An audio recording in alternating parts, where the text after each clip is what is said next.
Good evening and welcome. This is the June 26, 2024 public hearing of the Land Use Commission. The City Code directs this body to hear applications for map and text amendments, special uses including plan developments, zoning relief, and appeals from decisions of the zoning administrator, as well as to make recommendations regarding the city's long-term planning goals and objectives. Depending on the type of matter, this commission will either make a final determination or send its recommendation to City Council. Ms. Jones, would you please call the roll? Commissioner Aravallo, Commissioner Halleck, Here. Commissioner Huco, Commissioner Johnson, Commissioner Linwall, Here. Commissioner Medinchev, Here. Commissioner Pucktell, Here. Commissioner Westerberg, Here. Chair Rogers. Here. So with 7 members present, we do have a quorum. Also present from city staff tonight are neighborhood and land use planner Megan Jones. This is a formal hearing and there are rules that govern our proceedings. Most importantly, only one person speaks at a time so that all testimony may be accurately recorded. Anyone who wishes to address the commission regarding any matter on tonight's agenda will have the opportunity to do so at the appropriate time. I'm going to forego the typical introduction that I do since we do not have any cases before us this evening. We are merely having a discussion on the Envision Evanston 2045 update provided by Ms. Jones. And if members of the public do show up and wish to ask questions, I will arrange for appropriate time for that to happen. So at this point, we do have our minutes from March 27th to approve. Has everyone had a chance to look through those? And are there any edits that need to be made?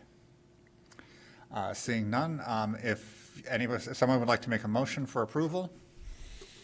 I'll move for approval of the minutes from March 27th. It's been moved. Is there a second? Second. Moved by Westerberg, seconded by Pucktell. Is there any further discussion? Hearing none. All those in favor, please say aye. Aye. Any opposed? I will abstain because I was not at the meeting. So with 6 in favor, 0 against, and 1 abstention, the minutes are approved as they were written. At this point, we will move on to the presentation that Ms. Jones has prepared for us. So I'll turn it over to you. Thank you. All right, so this evening I'm going to give a somewhat brief update on where we are with regards to Envision Evanston 2045. Specifically, I'm going to touch on the public engagement that has been completed for Phase 1, the draft vision statement, the draft goals, as well as next steps as we move into the next phase. So we did just finish the first phase, which was getting the lived experiences of community members. All total, we had 2,874 participants, and this was through community and ward meetings, an online survey, organizational meetings, meetings in a box, our project website, which has at this point gotten 5,690 visits, office hours with staff, and a visioning workshop that was held in May.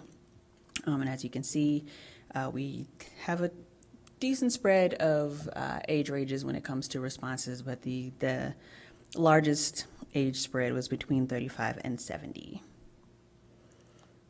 So as we were going through all of this engagement and actually taking a look at some of the common areas that kept bubbling up to the surface, we came up with these several themes, including affordable housing, transportation infrastructure, preservation of neighborhood character, placemaking, including arts, culture, and vibrant public spaces, public safety, infrastructure maintenance, economic development, environmental and sustainability, and community engagement and representation. And throughout Phase 1, we definitely were hearing concerns from members of the community, and many not really overly surprising in dealing with things like the decline of the downtown, quality of schools, public safety, but more specifically with some of the specific comments we got, it included public transportation in Evanston is flawed in every way imaginable. I am deeply concerned about the lack of it's a very broad statement that is negative towards our transportation system. Just whatever we have, we need to improve it, essentially, was what I was gathering from that statement. Right. So there's that one.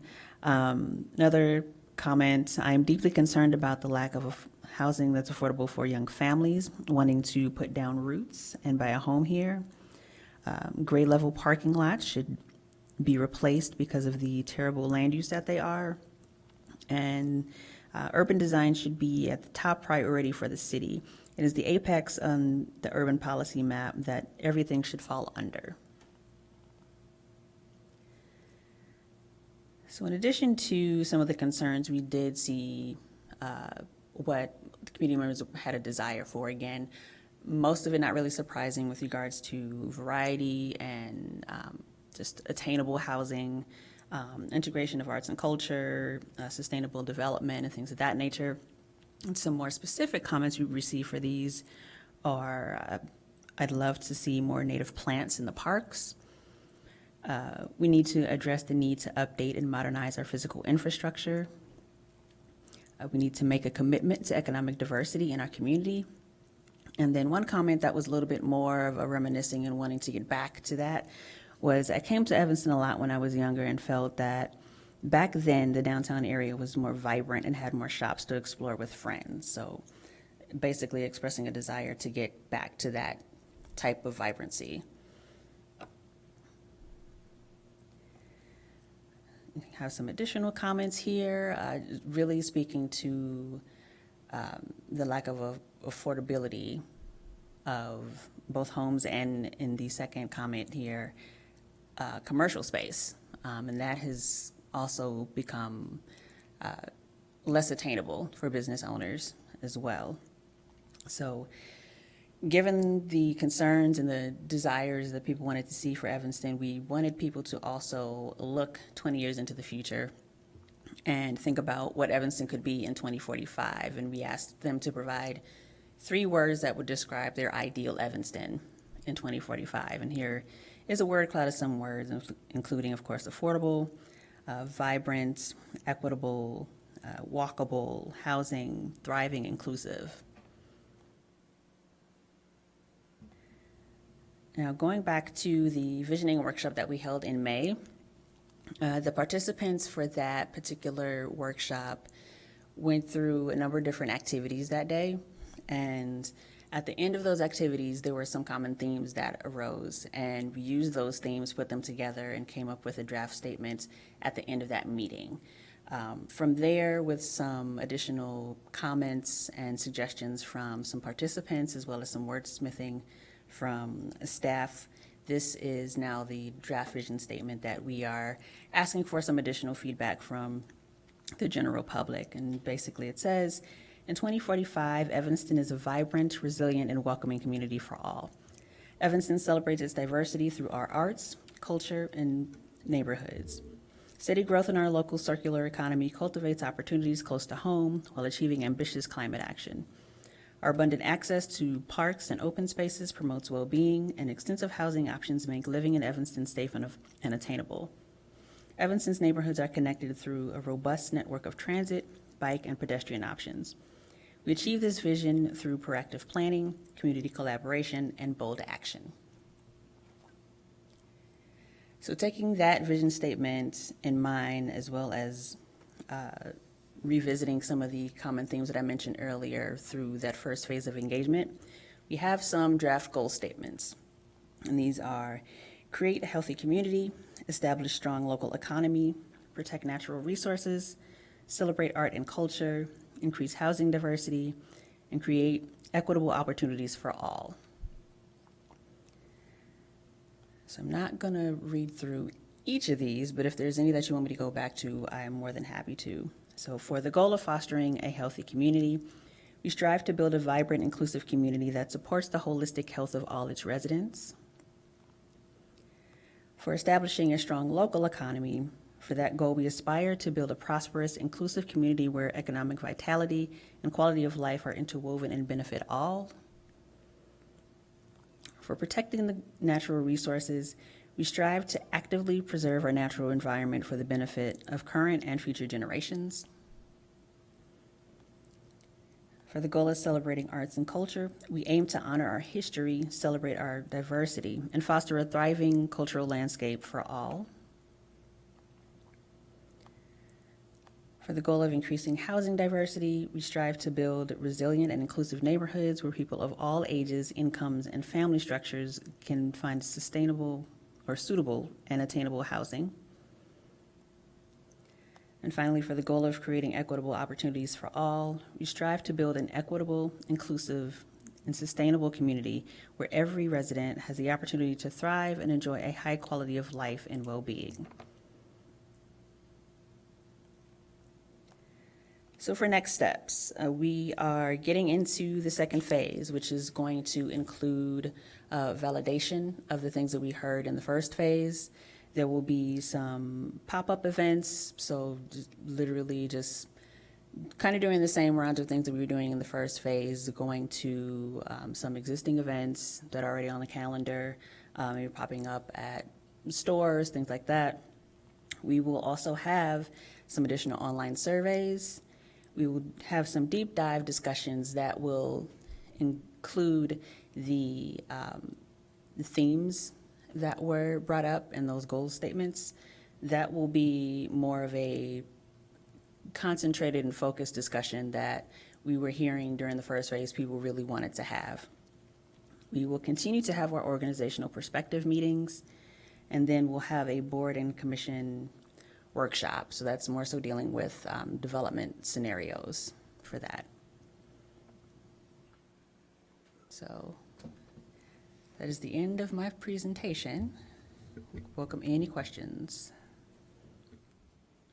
Just to start off, and I have several, but the next phase and the deep dive and, you know, what's going to come out of that, how close to action items are you going to get? Because I think this is all good, and frankly, I think probably most of us could have written those a year ago because they're rather comprehensive and mom and apple pie and all that. But I think the key is action items. You know, affordable housing, for example. You know, how do you get to that?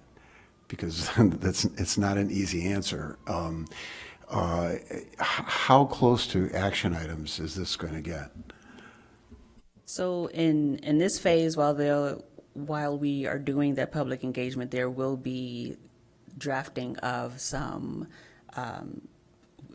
along with the goals, kind of drilling down and starting to get some recommendations that actually help to further those goals. And also with the workshop that will occur, that'll be doing some development scenarios. So that'll be getting deeper into the actual zoning code and seeing what certain development might look like with different code changes. So That was my other question about Yeah. zoning code, because I didn't see it up here at all. Yeah. And We will be doing more with the zoning code in this phase and getting deeper into that. And then the other issue is, you know, as you say, these are all terrific goals and great language that most people can endorse, but there are always trade-offs, right? There's always a balance. And at what point do you think the consultants will dig into what are the costs that you need to go through to get to this particular goal? And how does that impact, for instance, how does sustainability actually impact what you can build in terms of affordable housing and all the way down the line? To have some understanding of the fact that if we can't have everything, how do you get to the most important components of the plan? So again, with the deeper dive conversations that we are going to have, I think we'll start to dig deeper into those types of questions and getting more specific into what does this look like if we are incorporating it throughout the comprehensive plan, and how do we start to incorporate these particular things within the zoning code. That's also where some of the recommendations will be brought up and where the community will be able to offer some feedback on those recommendations that are drafted. I think with regards to having hard drafts and things that we can present to the public, or having something that's tangible, the drafts of the plan and the code won't be until like early fall.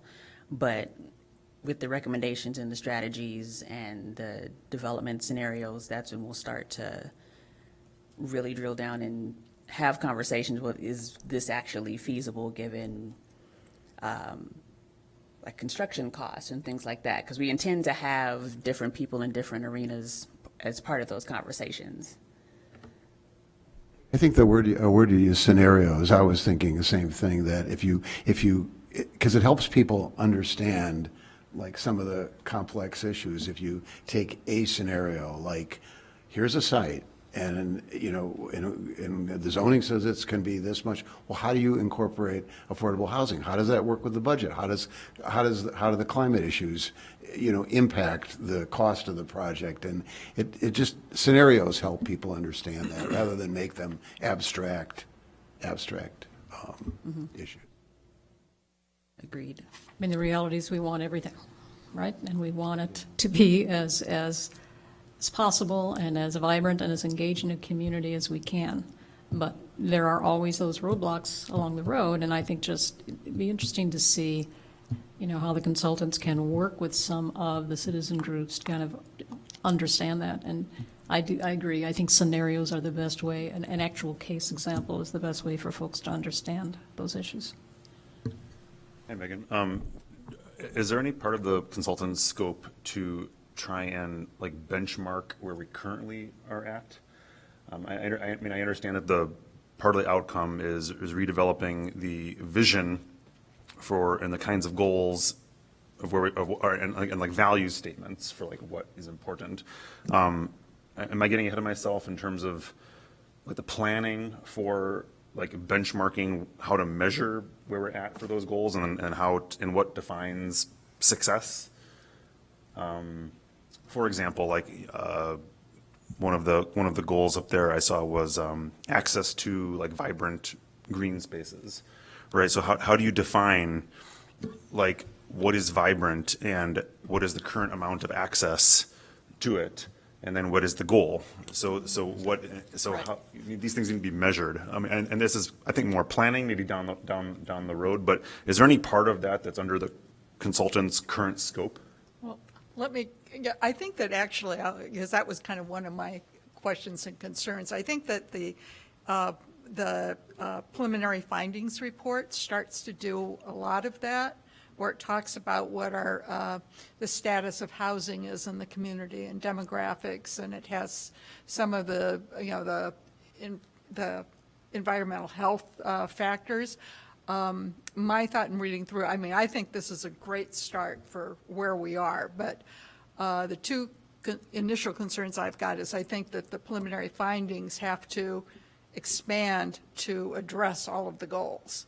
So I think that for any time you have a goal in the policies, we ought to have the data to support where we are today. And then you can, you know, later in the process, you can figure out what a reasonable goal would be. And then I guess my question, I guess for Megan, I'm assuming that the goals that you've identified so far, some of them I think, you know, I don't disagree with any of the goals you have, but it seems to me that there are additional goals that I hope will come out of this next phase of the process, you know, where things seem to be kind of a little, you know, just in reading through the findings report, are a little muddled and could be split. For example, you know, climate action, and then there's some of the health indicators in terms of environmental concerns, and, you know, and I think that maybe those will need to be separated into a, you know, couple of different goals. Because I mean, one of the problems we have with the current plan is that, you know, in setting up the categories, you know, the chapters, you know, things either get lost or they get muddled because they're, you know, there's trying to do too much with one section, like on the environment, that will talk about energy, and it'll talk about sustainability, and it'll talk about, you know, open space. And I don't think we really have talked about brownfields, but we probably ought to know if there are any in this community. I'm sure there are old gas stations and dry cleaners hanging around various places. So there are, you know, pieces of data like that I think we need to do. So am I correct in assuming that the goal list can expand? Yes, so these are definitely draft goal statements. These are not the benchmark that we will move forward with for the rest of the process. So there's absolutely room to refine those goal statements or add to or change Okay. as needed, Yeah, 'cause as we, what- as we do more Yeah, engagement. because one of the concerns in reading through this, and I understand that the goals and the policies were, largely driven by what the community had to say. But one of the big things I'm missing is that this plan so far really doesn't talk about public facilities. And I think, there's the broad kind of infrastructure maintenance, which I presume could include water and sewer and public buildings, but it's not explicitly clear. And I think that one of the things in the next phase that I think would be very helpful is, and this is probably just conversations with staff pulling together, what the assessment of the community facilities are, which ones have to be addressed. And I know that the presentations have been made to the city council on those points, but I think that's, that was the one really glaring hole that I saw. I'm sure that there are probably others that, people have seen or noticed, so I'd be interested in hearing what other major gaps there are. Yeah, and actually, to your point, I have talked with some community members who do have strong concerns about our city-owned buildings. I think specifically Norris Cultural Center, just what it offers there and how that, honestly, that touches on a couple of different things. That's arts and Right. culture, that's some of our city facilities. So Right. I think there is probably some room to address that. I think also there's probably some decisions that would be made prior to us having Yeah. a finished comprehensive plan and zoning code, but yeah, it's something that I've absolutely noted. Yeah, obviously, the future of the police and fire building, and then, whatever the ultimate decision is about the civic center, yes. Yes. Another thing that I thought was missing was I didn't see, at least, and I read this whole report, that any comment on homelessness, that whole issue, which we've struggled with here, certainly, but it just didn't appear anywhere. I didn't see one comment about that. It was mentioned. Was but it I think- really? Oh, I'm sorry, but- then I but missed very- It was really under the public safety discussions where people were concerned. It is part of that, and it's part of crime, and it's part of downtown, and it's part of retail, and it's part of, all that. It's all related.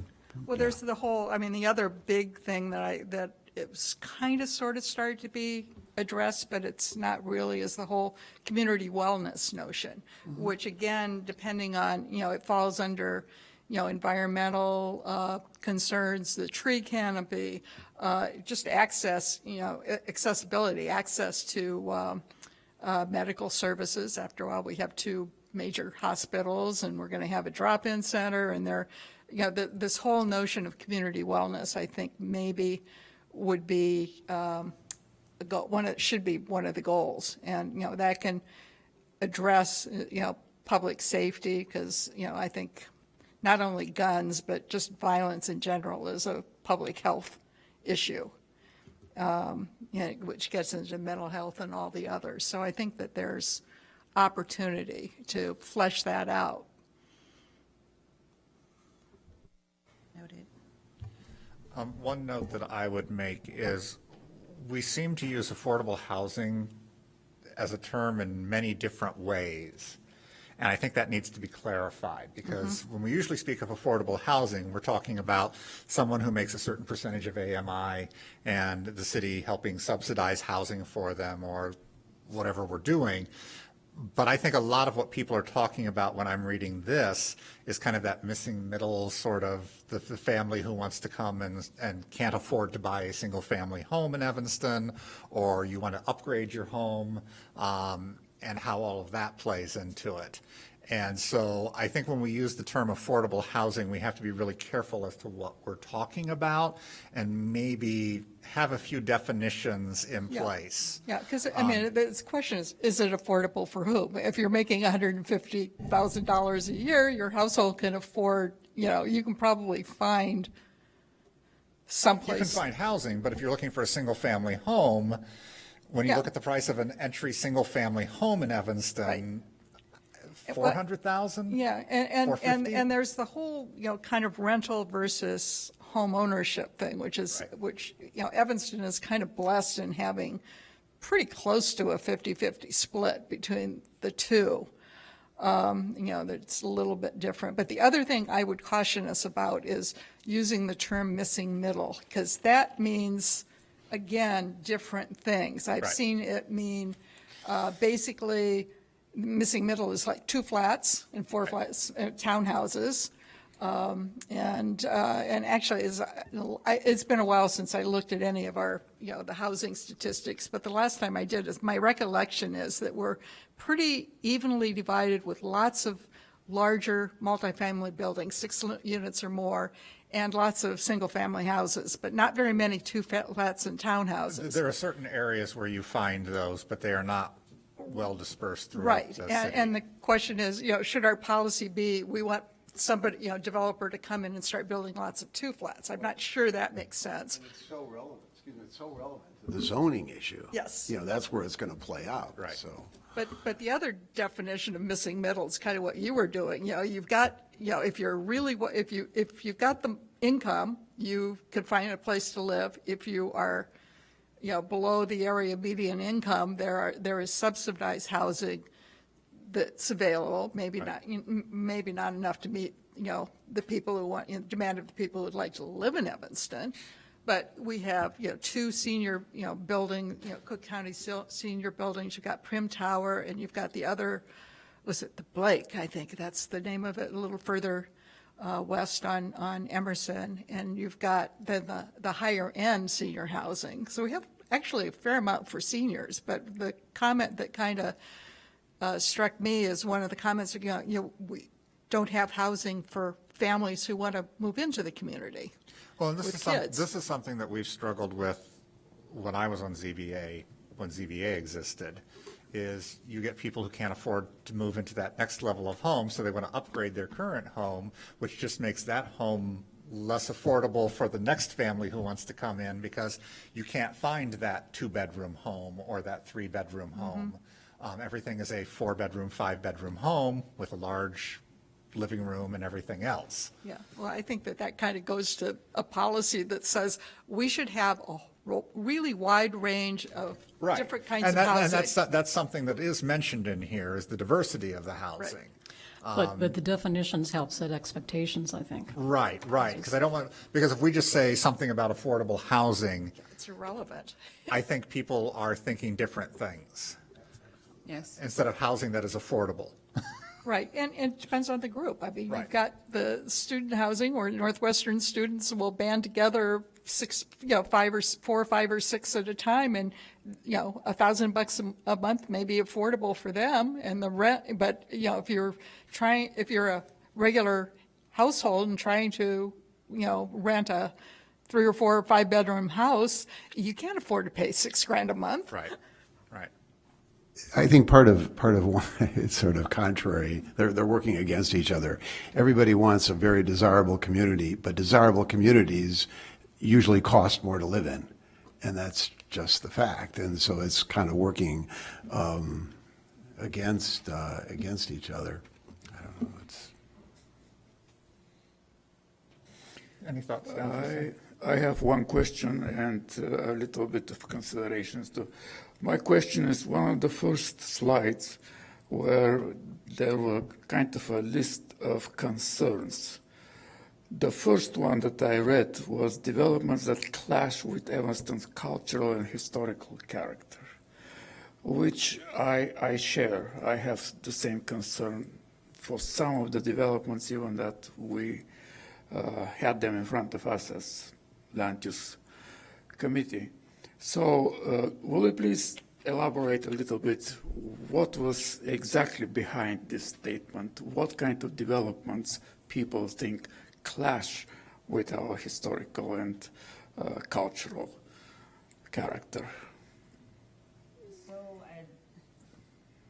So I'm not, for this particular statement, I think there have been a number of statements that speak to more recent developments that don't really seem to fit in with their surrounding buildings, what's been existing for decades or over a century in some cases.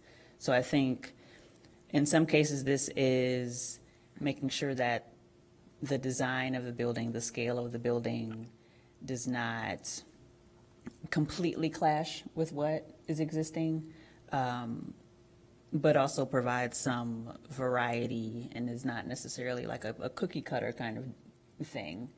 But also it does speak very specifically to historic preservation as well. I read that statement. I immediately just thought it was talking about density, height. I was going to say the same. I believe the two main things that are behind this statement is one, density, and second, scale. So these two are probably concerning many people, and they're actually part of our work here. So that's why I asked this question. But this is why I think exploring these scenarios are good, because if you want an active downtown, a lot of us, me, think that we need more density downtown, more people downtown. Well, and that's the So, interest- you know, they're, go ahead. That's the interesting thing, is that the next bullet point is decline of downtown. And the two are sort of at odds with each other. But The again, it interesting depends on where you are aspect- geographically. Right. The Right. interesting aspect of this question is that obviously there are urban and architectural and maybe other means that can have the better solution for both a nice density and at the same time in scale and in other parameters to be close to our historical and cultural environment. What I'm afraid of is that if we end up with, at the end of this whole process, with both those statements standing alone, we have gotten nowhere.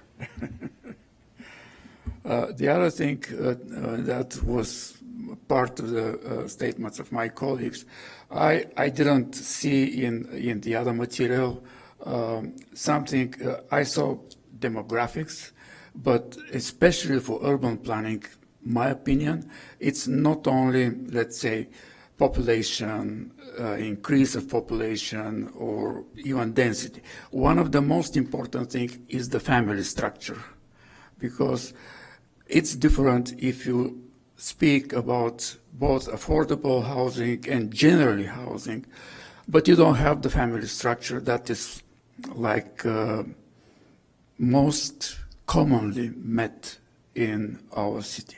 So this has to be one of the goals, to find what's the family structure and the percentage of buildings and residences and other types of buildings that will closely match the needs of the families. Number of kids, some parents with alone parents, and all these things. These are very important things, and they have to be taken in consideration. Yeah, I would concur. I mean, one of the things I, thought was kind of missing in the, that when they were talking about demographics is a discussion of household size and the correlated with, as you said, with the building type. The data exists. And I think, and one of the concerns I've got, with talking about the demographics and the growth and the of the population, it really, one of the reasons that Evanston had 80,000 people in 1970 was because the families were bigger. Now I'm guessing, and I don't again know, what the average household size doesn't do you much good, but I'm guessing that there are an awful lot of single family or single person households, which, may be living, I'm living in a, single-family house with 3 bedrooms, and, there used to be 3 of us living there, now there's me. And again, going into the kinds of housing that the students are renting, a lot of them are former, single-family houses that are no longer occupied by families or, any kind of semi-traditional household. They're, occupied by students, and so they're not in the inventory of what's available for families for a variety of reasons, mostly cost. I think I'd this say issue, cost is one of the big issues. this issue of families, though, I think is a really important overall issue because I think it not only affects housing, where are the 3 bedrooms? Where are the larger units? And I'm not addressing how that comes about because I think having it come about is difficult. But even retail, restaurants, I think one of our problems is too much of the retail is geared toward the students. It's not, if you go to the other suburbs around us and you go to their restaurants, they're family restaurants and they are packed. That's where all the families go because we don't have enough of that. I think this issue of families is just super important. I just want to get to Commissioner Johnson because he had a point, I think. I was going to add to the earlier discussion, but my point was covered, so I won't rehash it. But I did want to mention that thank you for your work, especially with the public outreach. I filled out one of the surveys, good. and you grabbed one of my quotes. No, just kidding.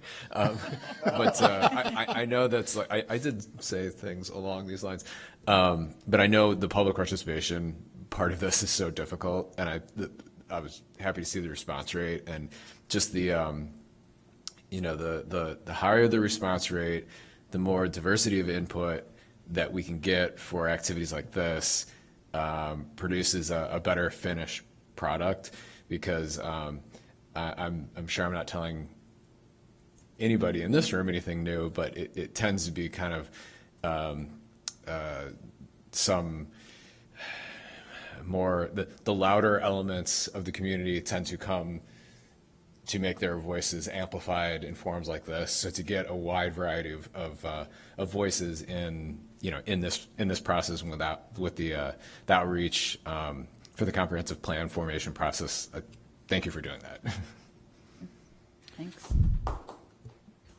One thing that I also would bring up is that some of the things that are showing up on these things, we obviously have to be working with partner agencies. I mean, public transportation, that's obviously an RTA, CTA, PACE, Metra, everybody involved, and the schools is another one. I mean, we can do some things to help the schools, but the schools really are an autonomous entity in the city of Evanston.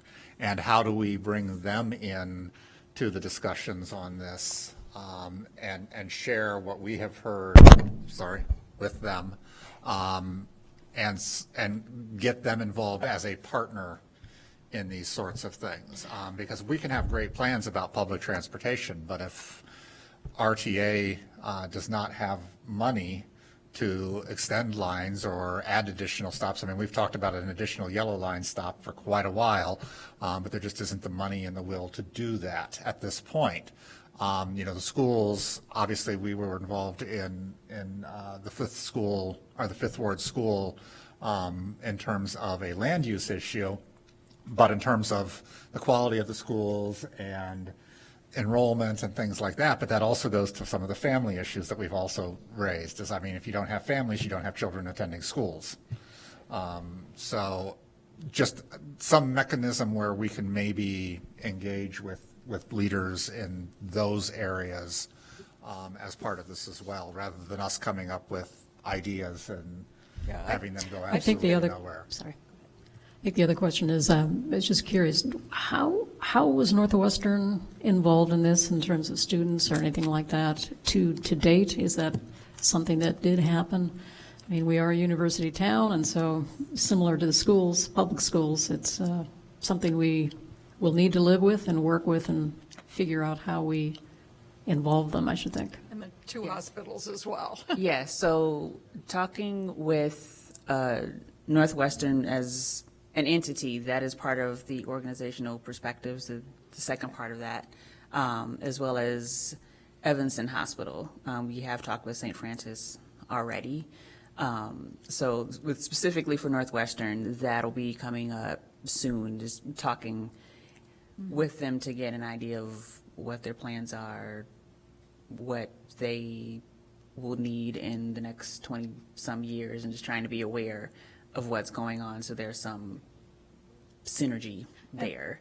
Because I know if you saw in one of these, actually, I think it's the next one, just integrating Northwestern into the community more. Right, that was the only place I saw that mentioned, and Yeah, me too. Right, so and that I was didn't one of expect it the to happen yet, comments. but just understanding how that might roll out. Yeah, and, Yeah, and there were some survey responses that did come from Northwestern students. I did notice, so there were students that did fill things out. well, with the school districts, Evanston Township High School is probably not going to move or change their campus at all, but District 65, I think it really is important to talk about kind of what their feelings were. I mean, I was around back in the 70s when, the District 65 closed a bunch. I mean, they mothballed Kingsley that's now open, so that's actually where Northlight Theater started. And, but, the city ended up buying, that's how we acquired Noise, because the city wanted the parkland. And where the Montessori, was it Baker Park? I can't remember where, there was an old Miller School that's now the Montessori School over on Hinman and Dempster? But again, the city bought that because they wanted the parkland, because we didn't have, we were short on parks. And I think that understanding kind of the dynamics, and, I presume that they would like to have more students attending, which again gets into the whole question of family and, how do you make Evanston attractive and accessible for households with kids? And I think that really all of this discussion just leads into identifying key stakeholders throughout our city. I mean, Ridgeville Park District is another. They have 11 parks in South Evanston. Some of them are quite small, but some of them are quite large, too. Yeah. And so how are they being at least kept informed as to what we're doing and what they plan on doing? I mean, Ridgeville, I don't think, has any plans to expand their park base or anything like that. And but then we've got, in Lighthouse Park District, Lighthouse has Park got, I think District. they only own one, no, they own 2 parks, I think. Yeah. But yeah, those are all. But so just identifying who are those stakeholders that we should be bringing into the discussion, because they really are, I mean, Ridgeville is its own entity, totally separate from the city. Just like District 65 or some of the other organizations in town. I had another question. And your slides that you showed us don't prioritize any of the things that people talked about, but there is a slide in here that was total. I didn't even understand it. It's not in your presentation, but it's in the report, and it's the one that it's a vertical bar chart, and it prioritize. That's the point of the bar chart, is prioritizes, and affordable housing is number 1, but number 2. First of all, and economic development is way down the list, which that surprised me. So I'm not sure how that spreadsheet or that chart was done. But the second item is called Fourth Industrial Revolution. Do you know which chart I'm talking about? I think that was from the visioning workshop. So that was those were future trends that. Oh, so it's not it's not an action priority, because I didn't even know what that was. Right, they're not necessarily priorities for Evanston to address. They're just future trends that that were seen as just being kind of at the forefront. Okay, do you know what that means? Is it AI, or what is that referring to? I'm just curious. For the fourth Industrial Revolution, I do have a description for that. Would need to look it up. I should look it. I didn't look it up. I did not look it up. I could have, I guess, but Google it. I don't know. Yeah, I can look for that. and That's let all you know. right. That's all right. As long as it's not, I thought maybe, I misinterpreted it. I thought it was a prioritizing of the goals, and I didn't understand that at all. So as long as it's not. I think what, because I was part of that workshop, Oh, you're responsible. Were you the one that? and I'm the one who pumped that all the way to the front, just so people would ask, what does it mean?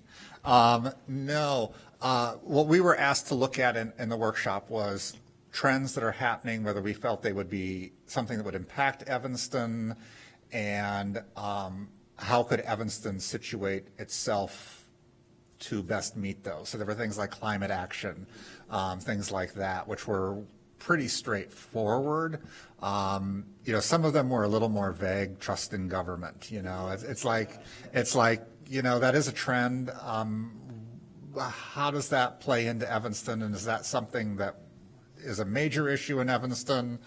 So that's what a lot of that's what those little categories came from.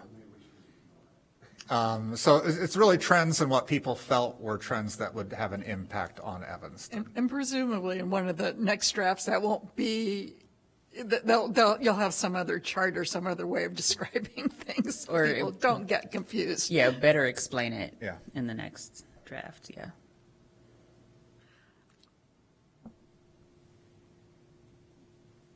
Other questions?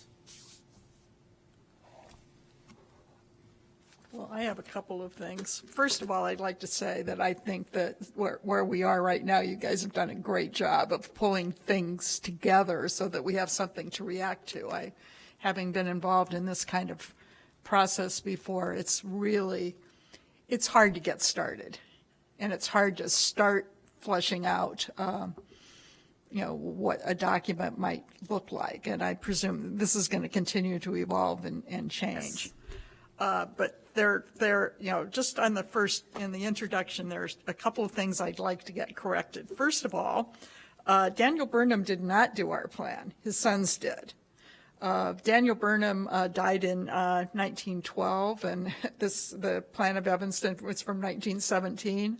So it was, there was a committee, and it included Daniel Burnham Jr. and his brother Hubert, I think. And then also in that committee was a Mrs. Ulysses S. Grant. However, she is not any relation to the president. But just so we're clear. And then also in the next paragraph where you talk about this new plan representing this Envision 2045 plan, not the 2040. Sorry. Every time you read this, you find something that's not right. But this is our fifth plan.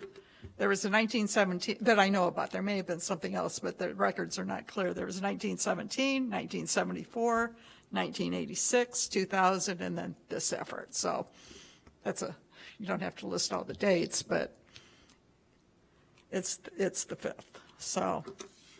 Real quick, George, just going back to your question about the fourth industrial revolution. I looked up to make sure I got this right. So the first industrial revolution was in 1784, so that's steam, water, mechanical being used. The second one was in 1870, so that's bringing in electricity, division of labor, mass production. Third one is 1969, which is electronics, IT, computerized everything.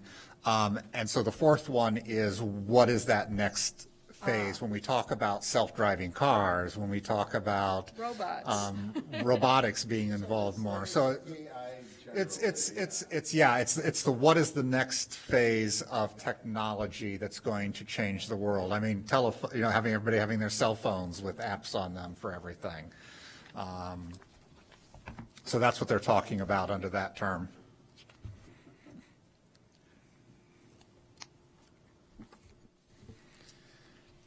Any other questions, comments? I did notice that we have a member of the public with us. I didn't know if you wanted to say anything, bring anything before us? No, sir. All right. I just wanted to give you the opportunity since you did come out. Anything you'd like to say, Ms. Johnson?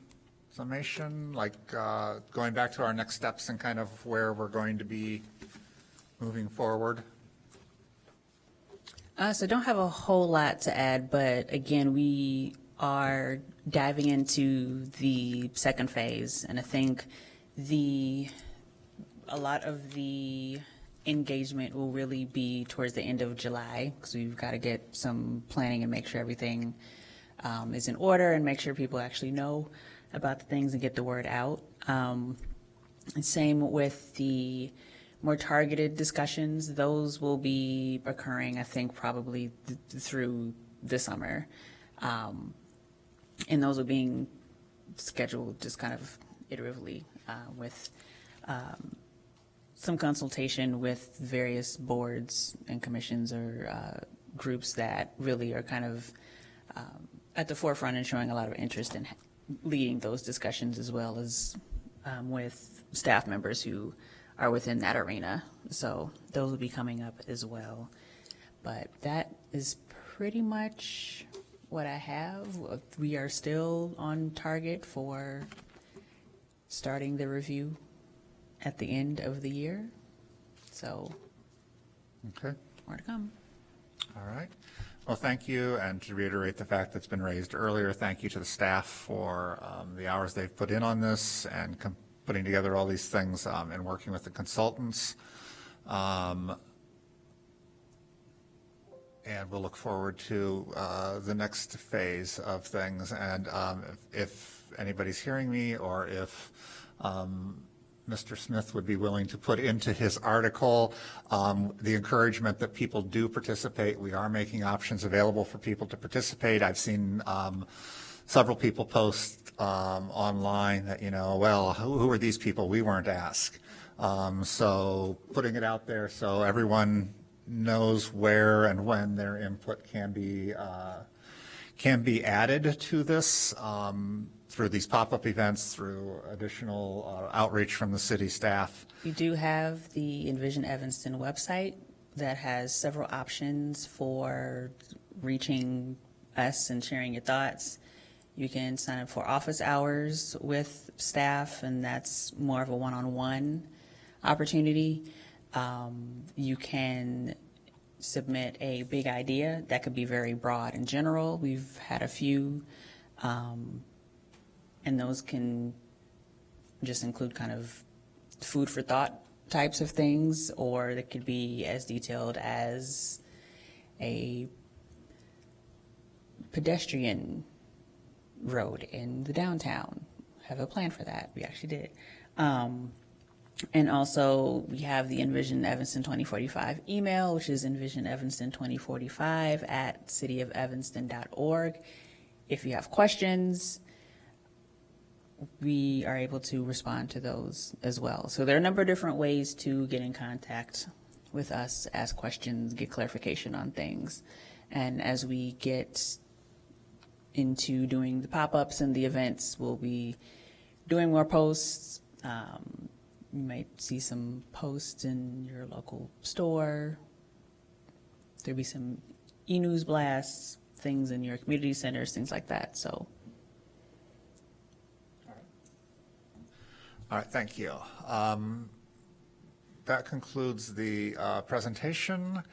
We do have communication on our agenda as the next item. Is there anything beyond the comp plan that needs to be communicated to us? Not at this time. I have a question about an unrelated topic than this, but it's an Evanston topic. I'm trying to find the answer to this, and it's about the Fountain Square settlement. I don't understand what happened. The city received from the contractors $800,000, but to actually fix the fountain, it's going to cost millions. Whatever the amount is, I don't know, but it's a lot more than $800,000. Now, does the city plan on making fixing the fountain and spending those millions? I listened to the city council meeting, and they just approved the deal, approved the $800,000. They went on, and no one even brought this up. So I'm just looking for some clarification. I do not have the answer for that. I can probably be best to contact our Public Works. Okay, I should contact department. Public Works. I can contact Public Works and Well, if it, sure, or I can, but I just like, and I've tried reading. What's that? There is. And does it answer my question? Basically, he said that they'll be bringing proposals to the council for what to do next later this year. Okay. But the reason I'm bringing this up is because something I don't understand is if the contractors were at fault, we still have to pay to fix the problem, and the problem is, to fix it is much bigger than 800,000. So I think sounds like we got a raw deal. That's my interpretation. I mean, I think that's probably a Public Works legal discussion that you can feel free to reach out to Yeah, okay. either one of them. Okay. Anything else? We do have a section for public comment. This is a section where anybody who is here can address the board on any matters related to land use. Again, I'll just note for the record that we have one member of the public here who was given an opportunity to speak earlier and declined, so I'm guessing you do not want to speak now either? If you do have a question or something, you don't have to. I don't have a question, and I inherited from, I was born and raised here in Evansville. I live in California now, but I inherited the property that I. Okay. And so I get the notifications about your meeting. I'm in town now, so I showed up, I went, that's great. That's wonderful. Thank you. That's wonderful. Thank you for coming. With that, we have made it through our agenda. Are we having a meeting on July 10th? Yes, we are. Okay, so I'll ask if there is a motion to adjourn. Motion to adjourn. Is there a second? I'll second. All in favor? Aye. We stand adjourned till our meeting on July 10th at 7 PM in council chambers. Thank you, everyone.